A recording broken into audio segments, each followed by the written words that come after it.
Hola, ¿qué tal? ¿Cómo están? Bienvenidos. Yo soy Pisu. Yo soy Dani Luján. Y esto es ¿Qué rayos? Misión Marte. Y me da mucho gusto darte la bienvenida y darles la bienvenida en este programa porque hemos preparado un contenido realmente interesante. Bueno, hablando de contenido y conocimiento, ¿se han preguntado alguna vez cómo es que lo hemos organizado a través de tantísimos años de la humanidad, Dani?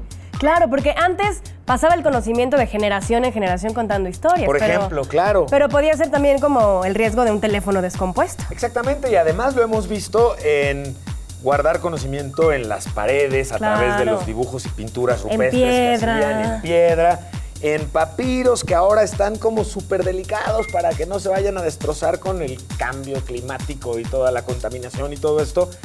Y conservar y preservar y organizar el conocimiento ha sido una tarea a la que se ha dado el hombre desde que comenzó a acumular conocimiento. Así que el tema de hoy, bibliotecas, les va a fascinar. Bueno, ¿alguien ha visitado de ustedes una biblioteca? ¿Se han preguntado cómo surgió la primera biblioteca, Dani? La verdad es que no me lo puedo imaginar, pero ¿siguen siendo útiles las bibliotecas, Pisu? Esa es muy buena pregunta en estos días y la pregunta adicional sería, ¿qué puedes hacer en una biblioteca además de ir a leer un libro? ¿Cómo crees que sean las bibliotecas en un futuro? ¿Cómo funcionan las bibliotecas alternativas? Es decir, las versiones digitales que seguramente ya estés pensando en algún par, por supuesto. Está increíble este programa, así que ¿ya listos? Comenzamos, bienvenidos.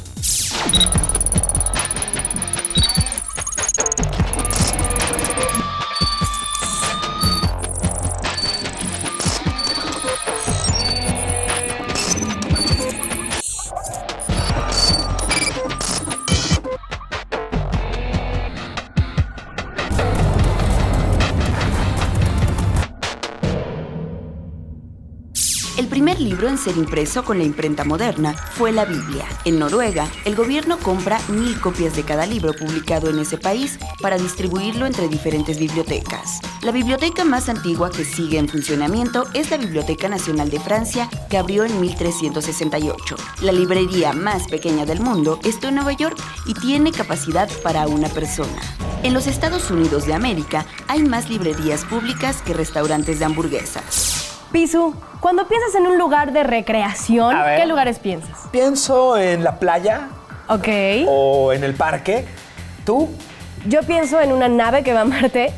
Ok, sí. Pero la verdad es que nunca pensamos en bibliotecas, que pueden ser lugares divertidos. Es triste, pero es cierto en realidad. Y además tiene mucho que ver con el gusto que podamos tener por la lectura, porque la biblioteca como tal pues puede o no ser divertida, pero tiene mucho que ver con si te gusta o no leer, porque si te gusta leer, no habría biblioteca aburrida. ¿Estás de jamás, acuerdo? claro que no. Aparte, la curiosidad es el primer paso para el conocimiento y en la biblioteca tienes opciones para aprender miles de cosas. Exacto. Bueno, es más, cuando diseñamos la nave de ¿Qué rayos? Pensamos que era prudente, por varias razones, que tuviéramos una biblioteca. Pisu, ¿tenemos biblioteca en la nave? Así es. ¿Y por qué yo no la he conocido? La vamos a ir a conocer juntos, pero ¿qué les parece si antes vamos a ver un reportaje para entender un poco mejor del tema? Y vamos enseguida a la biblioteca? Perfecto. La palabra biblioteca tiene su origen en las palabras biblion, que quiere decir libro, y teque, que es armario o caja. Es decir, se refiere al lugar donde se almacenan los libros. En el inicio de la historia de la humanidad, los libros eran diferentes a los de la actualidad. Estaban hechos de piedras, después se empezaron a usar otros materiales más accesibles como piel y las hojas eran enrolladas en forma de papiros hasta llegar al papel de la actualidad. Si hacemos un recorrido por nuestra historia, podemos notar cómo el hombre buscaba preservar algunas ideas para transmitirlas a sus semejantes. Quizás la primera forma de hacerlo fue mediante las pinturas rupestres. Los libros han jugado un papel vital en esto, ya que a través de ellos, las bibliotecas se han constituido como centros de información y difusión cultural.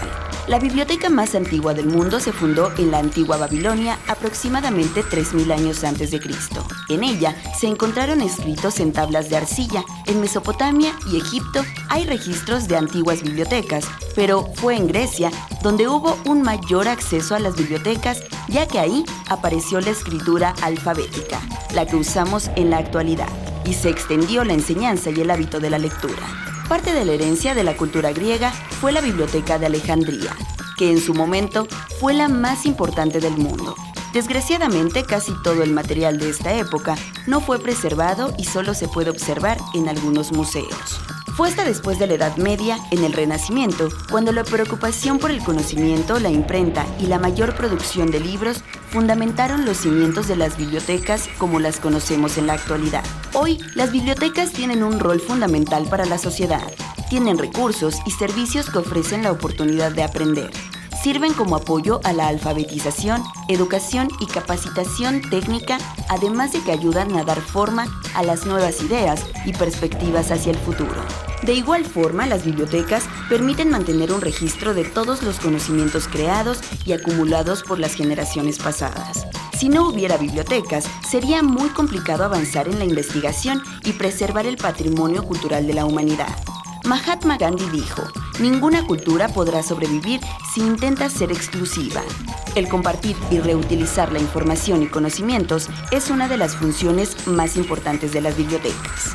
Por si fuera poco, gracias a las bibliotecas surgieron los primeros sistemas de organización de la información. Las bibliotecas hicieron notar la necesidad de crear catálogos precisos para poder encontrar de forma rápida la información que necesitamos. Estos sistemas de organización se han extendido a la sociedad moderna y así tenemos la metodología necesaria para organizar catálogos, música, bodegas, sistemas de fabricación, entre muchos otros. Así pues, encontramos que las bibliotecas son lugares muy valiosos para la vida moderna, así que no tardes mucho en visitar la biblioteca más cercana a tu casa. Qué interesante el reportaje y qué interesante cómo funcionan las bibliotecas, Dani. Así es, y la historia de las bibliotecas. Y aparte, en esta época consumimos casi toda la información por internet y es bastante práctico, la verdad. Exactamente. La velocidad con la que podemos tener acceso a información la ha hecho una gran maravilla.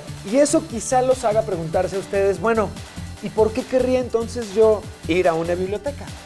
Ay, porque no nada más es que tengas ahí los libros físicamente, que a mí me parece maravilloso, sí, sino que es un ambiente ideal para concentrarte, para leer. Ese es un gran punto. Las bibliotecas están pensadas, y de hecho son famosas, porque siempre que veas una biblioteca en televisión, la vas a ver acompañada o del letrero de silencio o de alguien callando a quien esté hablando dentro de la biblioteca. Están pensados para ser lugares en donde te puedas concentrar. Así es, y aparte también puedes conocer gente que tenga tus mismas inquietudes y aprender y discutir temas con ellos.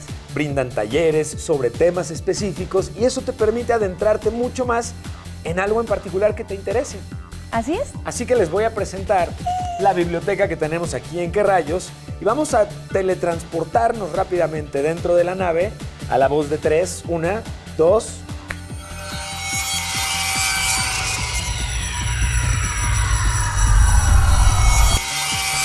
¿Qué les parece? ¡Oh! ¡Pisu! ¿Qué te parece? ¡Pisu es maravillosa! Es increíble. Y algo que es muy relevante de comentar es que la importancia de la biblioteca de la nave de Qué Rayos no tiene que ver, por supuesto, con la información, porque esa podemos consultarla a través de las múltiples computadoras. Tiene que ver con que los libros son testigos del conocimiento acumulado por el hombre. El valor que tiene además un libro es que lo haya escrito la persona que generó conocimiento y tenga específicamente el trabajo realizado.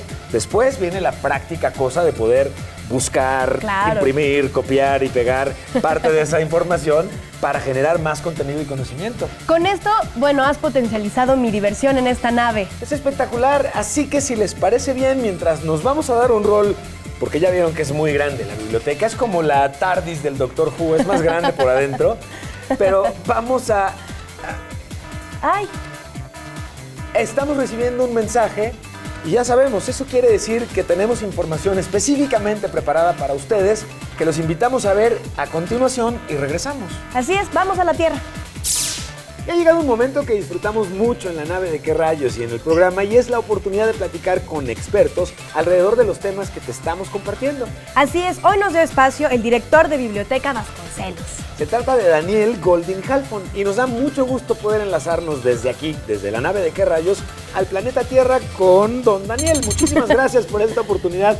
Muy buenas tardes y gracias por la oportunidad de platicar con las amigas y amigos de Qué Rayos. Y venga la primer pregunta, Dani, por favor. ¿Por qué siguen siendo importantes las bibliotecas hoy en día? Mira, yo creo que en cada momento, en cada lugar, en cada ciudad, las bibliotecas van adquiriendo distintos valores, ¿no?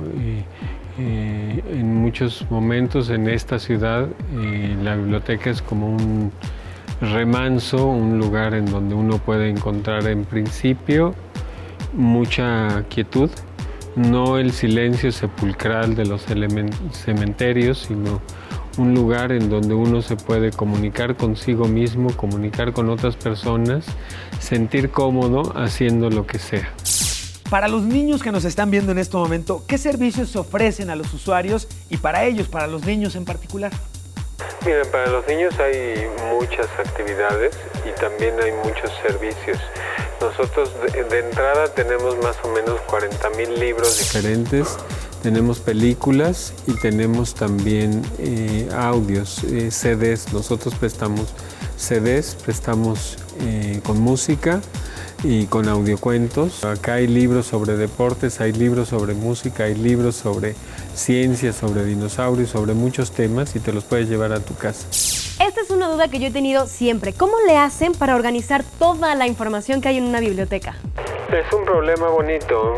Mira, hace más de 100 años existió un señor que se llamaba John Dewey y él organizó un sistema de una clasificación del 00 al 900. Entonces, el 0 eran las generalidades, el 400, por ejemplo, eran los libros de lingüística, el 800 son los libros de literatura. Entonces hay distintos temas y en cada uno de esos temas hay subdivisiones. Sí, se antoja además como una labor medio como titánica en ese sentido. ¿Qué tan complicado es encontrar algo entre tantos y tantos libros? No, yo creo que es en una biblioteca tan grande como esta es una aventura encontrar, porque mientras vas encontrando lo que buscabas, te vas encontrando también cosas nuevas. Y creo que eso es lo interesante de una biblioteca tan grande como la Vasconcelos. ¿Y podemos aprender el sistema de organización de una biblioteca como para usarla en otro lado, para otras cosas? Sí, digo, hay este sistema, bueno, es un sistema que está, pues en internet lo puedes consultar y puedes organizar tus propios libros así. Pero es un sistema de organización para bibliotecas grandes. No creo que sea indispensable seguir un sistema de organización profesional, ¿no? ¡Wow! ¡Qué increíble! Y aunque la pregunta podría parecer ociosa, es real. ¿Por qué ir a una biblioteca es una experiencia enriquecedora? Mira, puede ser una experiencia enriquecedora si vienes con calma. Si paseas, si te llevas libros, si te das tiempo de explorar, ¿no? Uno a menudo le tiene miedo a un lugar como este, donde hay tantas fuentes de información, pero creo que la gente que viene a una biblioteca como esta y se da el tiempo de explorar, va a encontrar un montón de libros que le pueden interesar. Y me parece que es una experiencia muy enriquecedora porque cada vez que tú abres un libro, cada vez que vienes a una biblioteca, ves el mundo de una manera un poco diferente y eso te puede enriquecer mucho. Pues muchísimas gracias por la oportunidad de platicar con nosotros y con las amigas y amigos de ¿Qué rayos? Y si les parece, vamos a continuar, pero ya lo saben, la importancia de la existencia de las bibliotecas hoy día es sumamente grande, Dani. Sí, y obviamente enriquecedora. Así que continuamos con ¿Qué rayos? Ha llegado el momento de actualizar nuestra bitácora de viaje y es importante que te comparta la siguiente información. La NASA ha informado que la inteligencia artificial, es decir, acumulación de conocimiento y de múltiples opciones de toma de decisión grabadas en una plataforma, y en este caso esta plataforma es parte de lo que hace que el Curiosity y los rovers que están hoy en Marte puedan conducirse en Marte. ¿Te habías ya preguntado qué es lo que pasa cuando están controlando este tipo de vehículos desde la Tierra y luego descansan y se van a dormir los científicos? ¿Qué pasa con estos equipos en Marte? ¿Cómo es que se controlan solos si encontraran algún tipo de problema en el camino? Bueno, pues la inteligencia artificial hoy los ayuda a tomar este tipo de decisiones, incluso la decisión de comunicarse a la Tierra para solicitar ayuda. ¿Qué te parece, Continuamos.